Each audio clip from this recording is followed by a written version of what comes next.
初步相验之后，这个小孩子因为可能他是坐在后座的这个安全座椅上面啊，那因为发生对撞的情况的撞击力非常大啊，导致他这个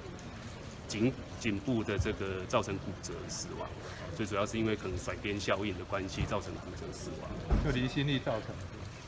因为撞击之后它会有一个甩边效应，甩边啊。对对，然后小孩子是坐在这个安全座椅上是没有动的，就安全座椅并没有脱落了，人也没有脱落，没有脱落，只是因为撞击力道过大，哦，造成这个颈部的这个颈骨骨折，哦，致死。车疑似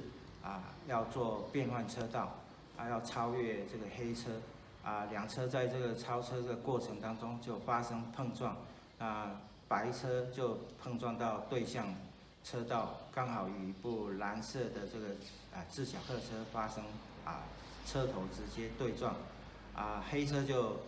碰撞以后跑到田里面去，这整个过程大概是这样子的一个发生。这起车祸造成的那个受伤状况是什么？那白车跑到对向以后，就跟蓝色车子上面是有一位妈妈载着一位小朋友，大概是1岁半。那小朋友有坐在安全座椅上，那导致这个撞击力相当的大，导致这个小朋友的颈部救护人员到场发现颈部有淤青，可能就颈椎有受伤，现场就欧卡这样。到后来这个小朋友，小朋友还是有送到新化分院来做初步的急救，经过急救以后仍然无法宣布无效这样子。这个黑车是只有酒驾状况，酒测值多少？黑车驾驶碰撞以后就掉到田里面，冲到田里面去。那经过警方事后的一个酒测，是酒测值有高达1.27。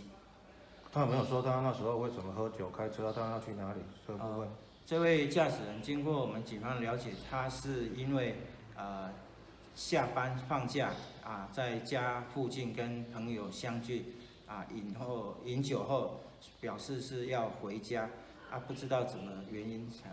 车子就开到这边过来，绕了一大圈要往回家的路上发生这一件交通事故。